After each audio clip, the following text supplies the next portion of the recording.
Hi everyone. So this is one of the major outputs of my PhD.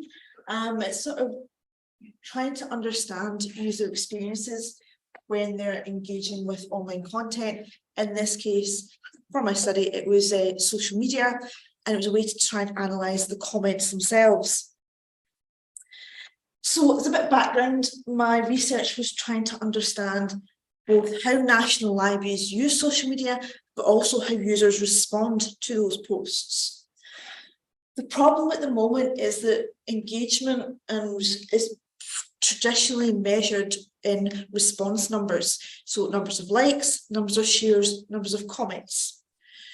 So I'd done my content and thematic analysis of posts and tried to run some tests with the response numbers I had, but there was no real statistical relationships.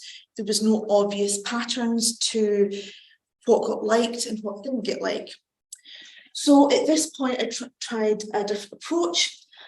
So my research is grounded in online information behaviour and online information encountering, which specifically has factors that affect users and how they go about interacting with information, and if they stop and notice it and actually interact with it.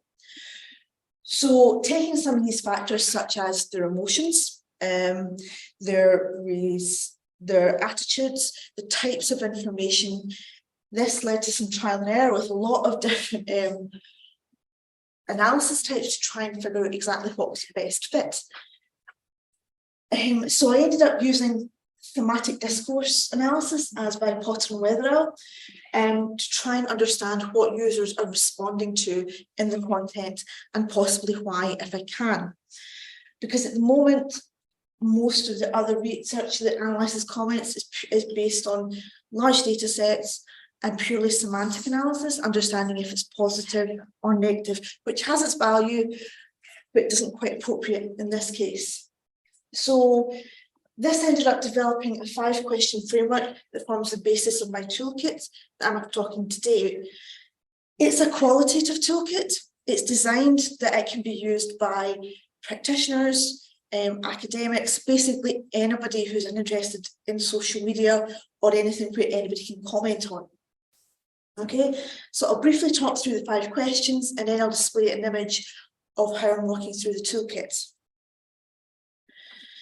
So the question 1 is a fairly straightforward, obvious one. What is the comment actually responding to? In this case, I generated a list of codes that are flexible and basically apply to any type of social media. Is it replying to the content itself? Or is it replying to the organisation or the user? Is it asking a question about, in this case, National Library in general, or is it actually engaging with the content of, say, it's advertising a new digitalised service? Sometimes this is where I could see if there was discussions happening, if they were responding to comments above, or if they're tagging other users to actually share the information with them. Question 2, does the comment match the content of the post, is closely related to question 1, but it provides more clarity to it. For example, yes or no is fairly straightforward, but sometimes you see in conversations that when it's started talking about the content, but it's ended up talking about families or local history, so it's depending on the nature of the conversation, so it's partially related to the content, but not quite. So it just provides clarity and further depth to the analysis. Question 3 is also one of the main components. And this is basically trying to figure out what emotions or motivations for responding are present. So this can vary from quite generic emotional motivations to some quite more specific ones. So some of the most common ones I was finding are, they're responding because they like the content. They're amused by it, or they're asking a question for more detail from the post. Or they thought a friend would find it interesting if they're sharing it with other users. or gratitude, or quite importantly, if they're sharing a relevant memory and actually connecting to the content of the post. So you can see how comments can be quite different but have the same core element to them. So question 4 provided any other context to the comment. And this was quite valuable for tracking conversations, or if the organisation, in this case National Libraries, actually responded to comments, which wasn't as common as you would think. But also means, did other users like the question, respond to the question? So how popular was said comment? Was it resonating with people? But also, did it receive a public answer to a question they were asking? Yes or no, allowing you to track your organisational response. Question 5 was the last one, and it was more of a sort of extra space if there was anything else that affects how the comment could be interpreted. Often it was a spillover from any extra content if there was just too much to fit in one context. So those are the 5 questions that actually form the basis of my toolkit. So what I've come up with is an infographic to try and get this toolkit out there and actually usable by other people. So this is still quite a new thing.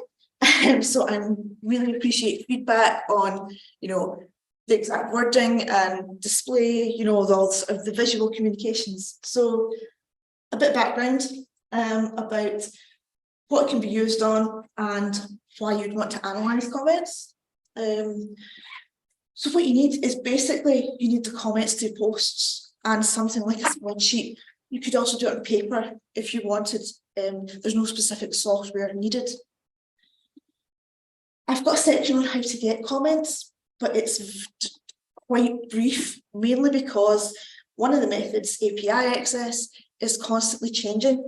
So I basically directed users to search for it online, because to see what platform you're using, the access variations vary from day to day.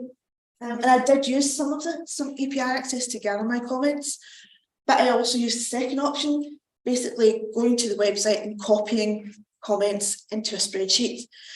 And actually, it took about the same amount of time when you think about the time I had to clean the data, organise it better, and it also allowed me more familiarity with the comments and notice where the conversations were happening and making sure I was getting all the correct formatting and noting what repeat users were talking again and again. So this is the bulk of the toolkit, how to format the comments. You don't strictly have to do it this way, but it's one of the easiest ways to do it. Is basically each comment gets a row of its own, and you're asking those 5 questions I talked about in turn, and then this allows you to build up a data set where you can notice trends and see what users are actually responding to. So this is where I've got the actual comments and some of the codes I've talked about beforehand, and how to report the results. So this is the things that you've noticed in your data set. Whether users are responding to your content, communicating with other users, do they have emotional connections to the content? Are they showing multiple motivations, which was often the case, or is it just short comments where they're just saying I like it, or are they more involved? Are they sharing their opinions? Are they participating in discussions? Are you actually responding to your users? So just to finish off, a quick example of, from my research, some of this analysis practice. So as you can see down here, I've got my rows of individual comments and answers to each of the questions. Now, in this case, I didn't use question 5 because it wasn't appropriate, but you can see that people are responding to the content or comments above. In this case, they were all matching the content. And you can see multiple motivations for responding. They like the content. They're also responding to other comments, but more importantly, they're sharing relevant memories, actually engaging with your content. And you can see here that the library has responded. You know, one of these comments is from the actual library in question. And if they're not commenting in reply, they're liking the comment. This is a different example from a different library. Time's up. Yeah. Basically, this one's where you can see tagging successful, you know, because I've noted in the anything else column that the user who was tagged commented elsewhere on the post. And that this is where an example of an actual conversation is happening. And I've noted in the context that the same person is commenting again and again. So it's just a sort of brief example of how it works in question. So yeah, my personal email is best to get me on these days because I'm not sure how long my uni one will work. But yeah, thanks for listening.